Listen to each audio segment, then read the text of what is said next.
hello, all my cruising and travel fans. It's Rod here from Cruising on the High Seas and Travel. We're back here live again after the Booze Cruise 3. Yes, I said 3.0. We are fresh off the ship and we are going to be talking all about the mega ships to the small ships. So, let's dive in and talk all about it because there's a much big difference between being booked on a small ship to a mega ship on what the experiences that you're going to have. And when we were on the Grandeur of the Seas, which is done by Royal Caribbean, it was actually one of our smaller ships in the fleet. So let's talk all about it, and let's just talk about the mega and the small ships. But first things first, let's welcome on in the people into the chat so far. So far, we have Jaden. Welcome on in, and hopefully you will be able to enjoy this live stream.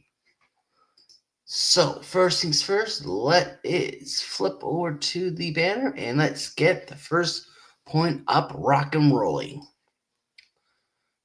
The question is, do you prefer the small ships or a mega ships, and why? For me, personally, I like the medium-sized ships. Not too small, not too big. Because then you get to kind of see a bit of everything and still have a best of both worlds. Because with the small ships, you're not going to have a lot of entertainment and food venues and all that kind of stuff. Where the mega ships, it's going to be all jam-packed with food venues and entertainment and all that stuff. And you may not get to see everything on the mega ships. Because if you take, say, for example, the Jubilee from Carnival Cruise Lines, and you do a 7-day cruise, it is extremely difficult to see every single thing within that 7 days because you just gotta go. But so for me, I like that medium size because you get to pretty much see everything, but you get the best of both worlds. A bit of the small stuff and a bit of the big stuff. It's kind of in the middle, I call it. So that's what I like. But we'd like to know what do you guys like? But for me, like I said, I like the medium-sized ships. But when I pulled up that question, I got the answer of personal preference, and it is a personal preference. For me, I like to say the medium-sized ships, where you might say the big, the small, maybe the megas. But for sure, definitely let us know in that chat. Comment section right down here, or you live, chat right over here. But yes, it's all a personal preference. The differences in types of experiences each offers, because it also comes down to what do you want out of it. Because of course, keep in mind, if you want to go to, say, Key West, you're not going to jump on a mega ship because it can't go there because it's such a small port. It can't get into it. And the tourists, like the people that live in that area, they don't want to be flooded with 7 to 8, even more thousand. I said the word 1,000 into that one port at that one time because they may not be able to handle it. So it's all depending upon your preference experience of each travel too. But yes, it is a personal preference.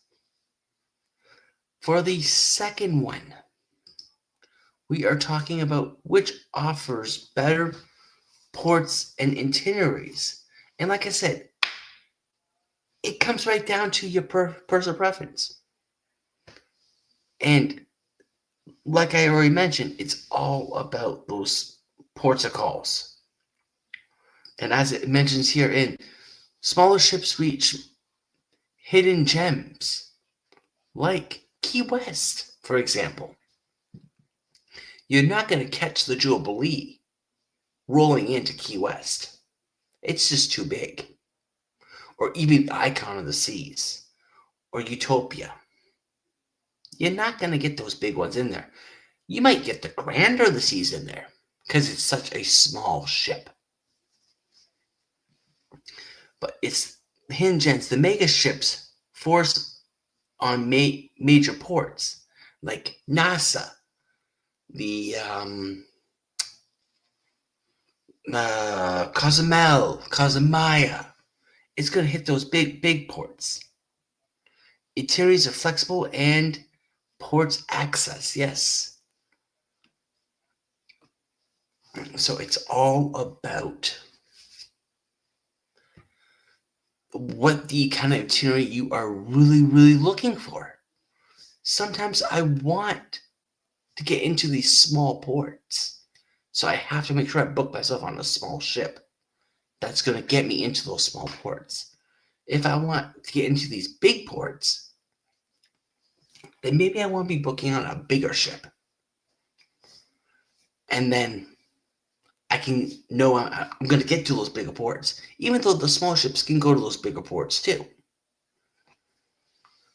But I may enjoy it a bit more on the bigger ships because then there's more venues to experience while I'm on board the ship and not at the ports. Because sometimes the port of call can also be exploring the ship. Have you ever thought about that one? Let us know if you would consider that as a port of call in that comment section down below. If you prefer team replay or if you're live here with us right now in that comment section down below. But of course, while you're down here, let's not forget to smash that like button. Subscribe if you haven't done that one yet already, but come on. You want more of me, don't you? So you need to subscribe.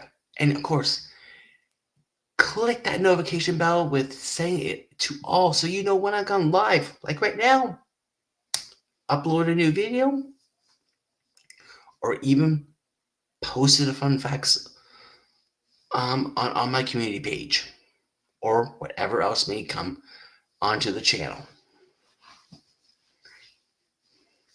Number 3. Are mega ships too crowded or part of the fun? That to me is a really good question. And the way I answer that one is I think mega ships can be too crowded,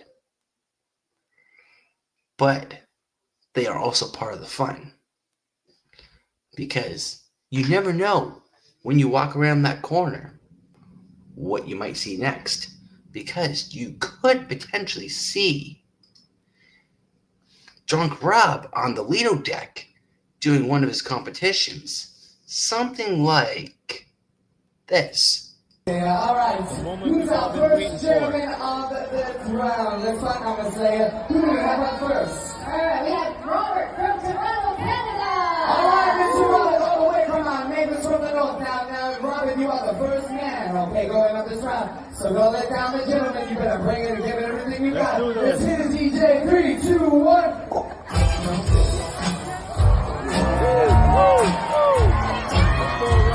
Oh my goodness, Robert. Oh, yeah. Come on, baby. Get down on it.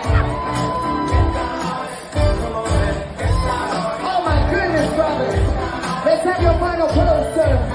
In 3, 2, 1. Oh! He said, I am a rock star. Great job, Mr. Robert, coming through with those dance moves. He even said, look how well my knees work. Okay. Hold on, Miss Flores. We got a 9 and 10 and another 9. Phenomenal job, Mr. Robert. Yes, so like you said, all the fun. You never know. When you turn that corner, you might run into that. Or you might not. But you never know what could come around that corner.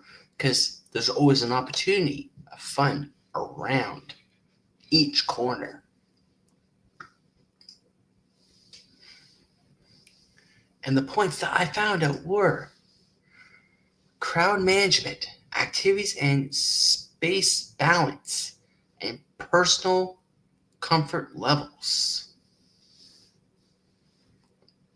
So, those are some key points that I found. And it can always be loads of fun, but the crowd sometimes you may not even notice the crowd because there's so many of you all spread out through the ship.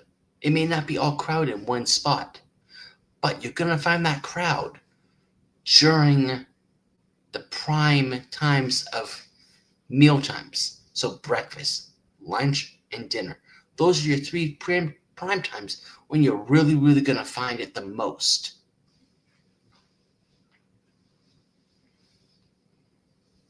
So that is my key points for the third point. Then we're going to dive into number 4. Who wins for dining venues, small or mega ships? To me, I think this is a toss-up. It could be the small or even the mega ships. It all depends upon what are you really looking for. Are you really in there for the specialty restaurants? Are you in there for just the main dining experience? What are you really there for? Besides having an amazing and great cruise. So,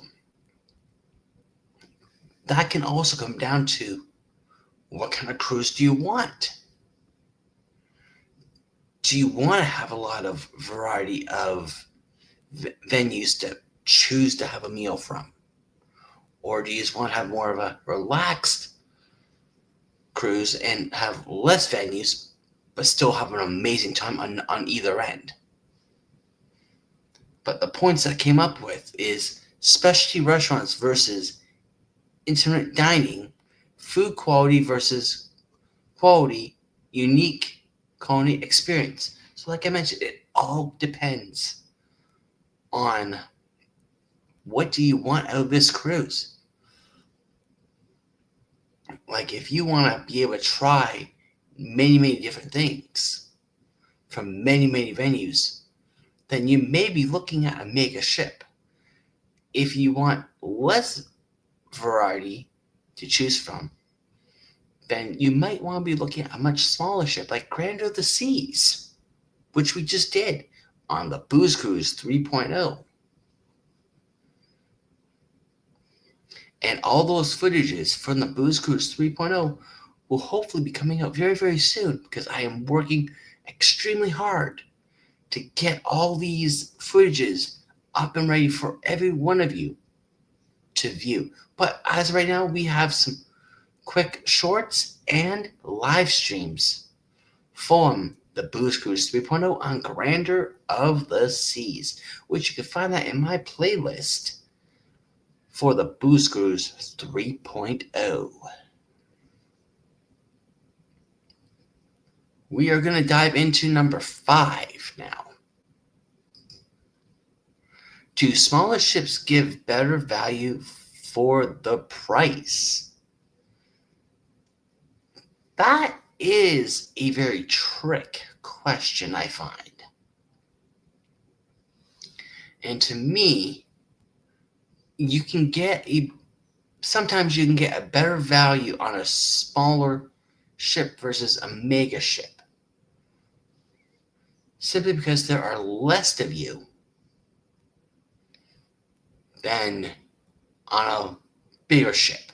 Because they don't have to bring on as much food and drinks versus the mega ships. So that is a very challenging question.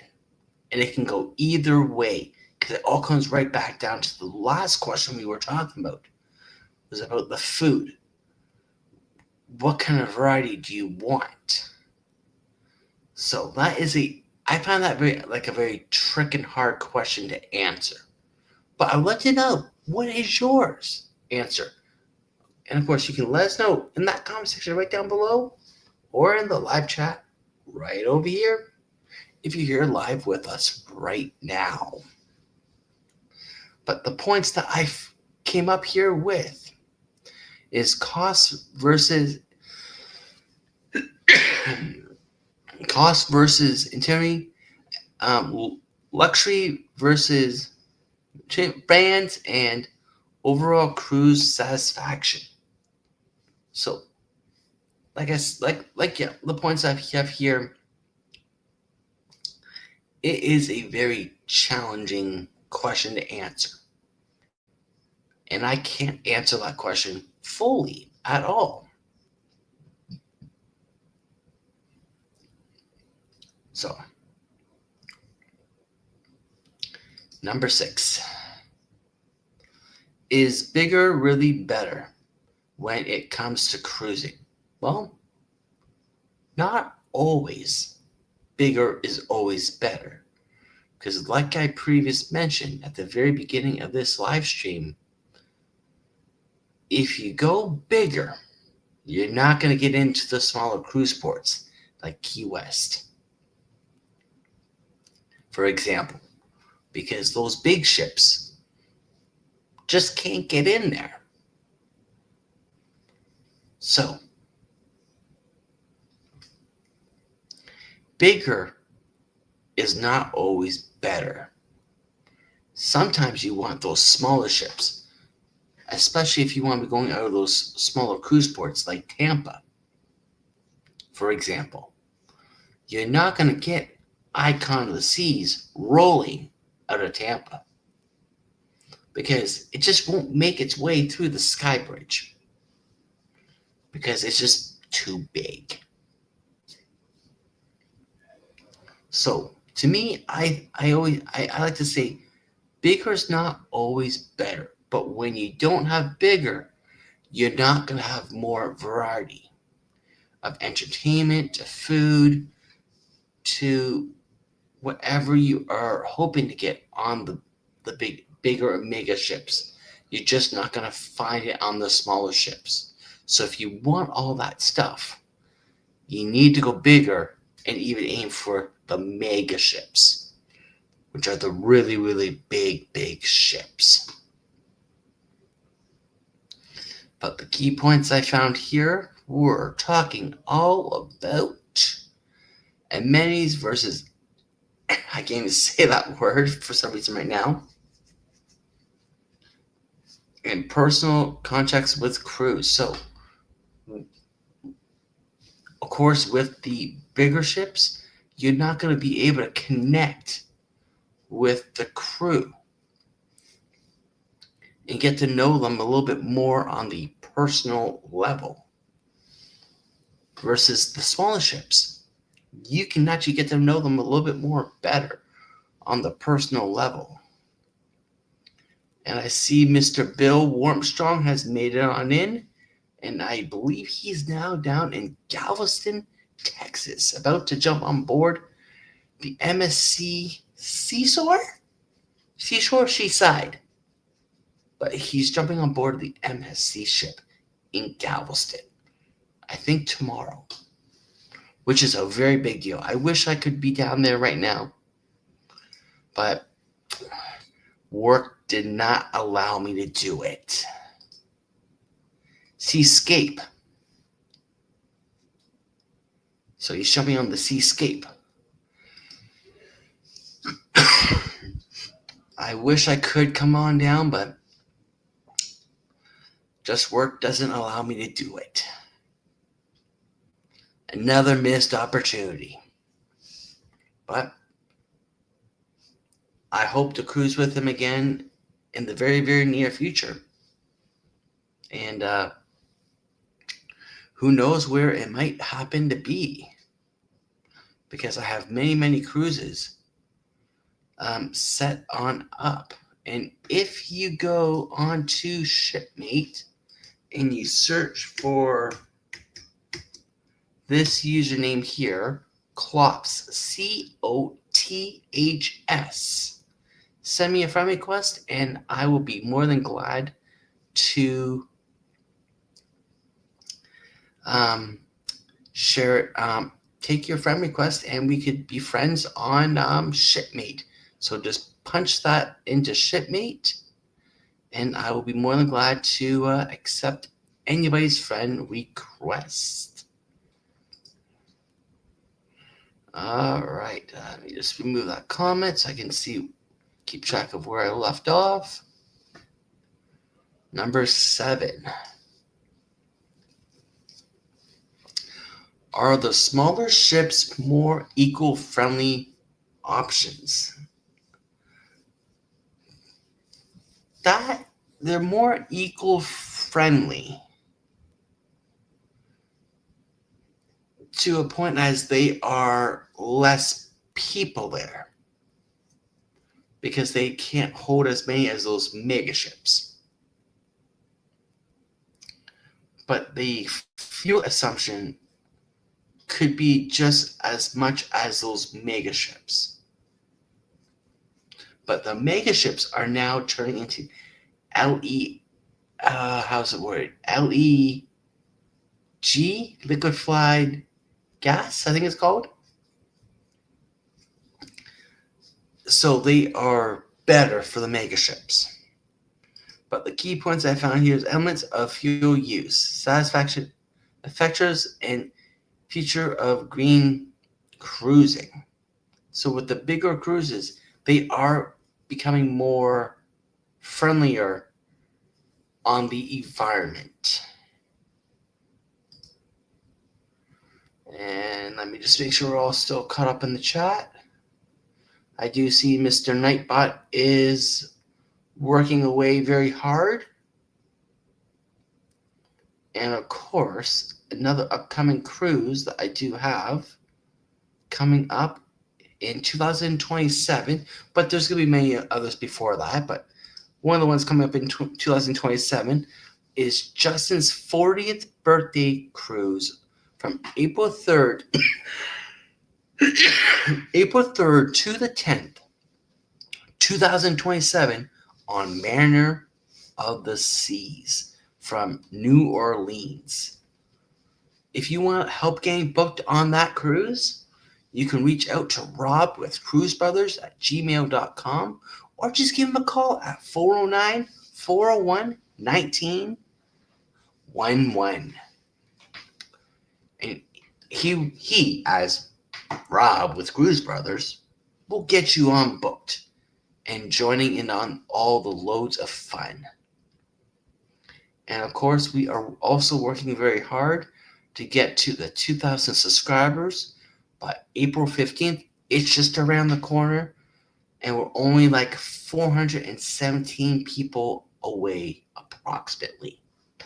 It may be a little less than that now, but let's try and get there because we are currently sitting in around the 1580 mark, 1,580 mark.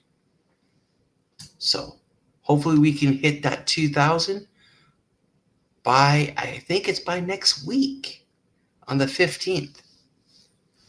So if you can help me out, I will very muchly appreciate that a lot.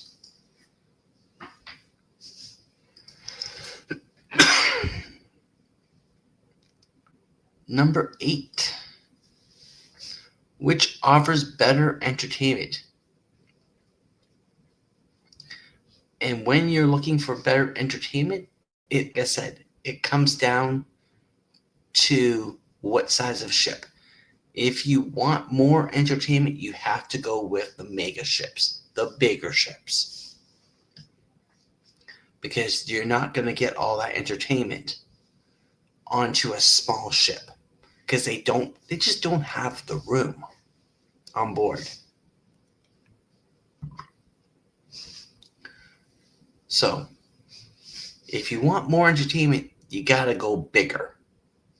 If you're not much into the entertainment, maybe the smaller ships are better. And it all comes down to crowd control, of course. Like we were previously talking, if you want less people the smaller ships is your answer.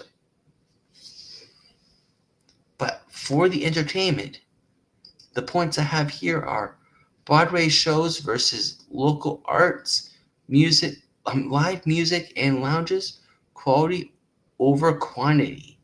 So, like I've been saying all along here,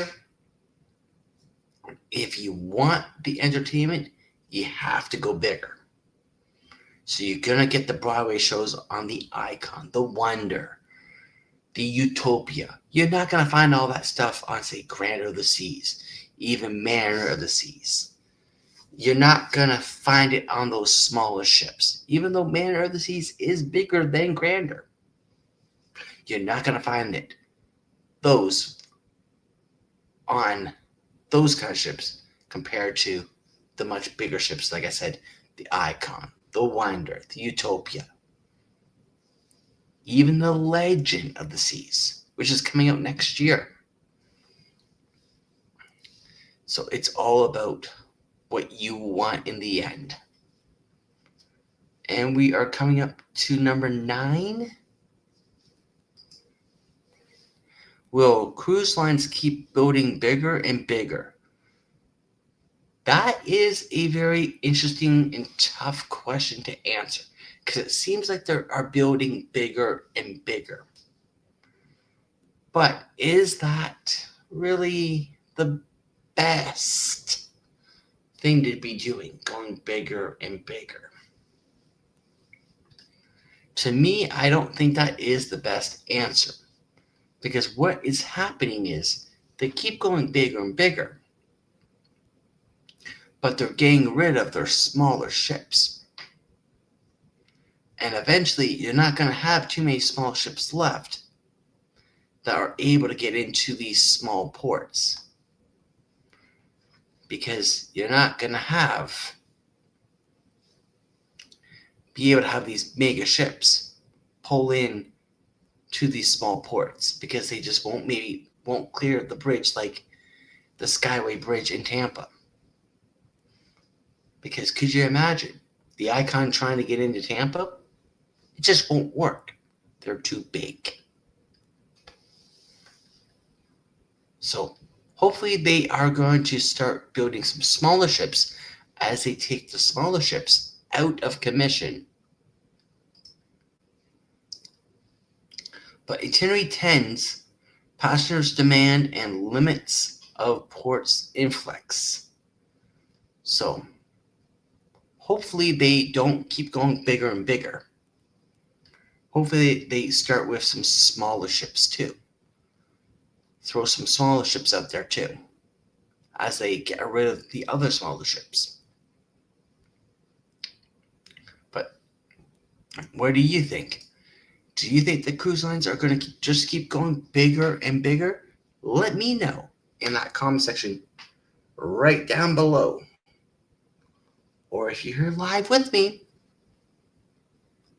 there's a chat. Hit us up over here. But of course, make sure when you come down to the comment section down below, we're smashing that like button. We're liking this live stream, because the more likes we get, the more YouTube will want to push this out to more viewers. Subscribe, of course, if you haven't done that one already, and ring that bell with notifications set to all. And of course, we need to share, so we can share the love of the cruising and travel industry. And finally, we are at number 10. What's your dream cruise? Private yacht vibes or city at sea? To me, my dream cruise is really a big bucket list.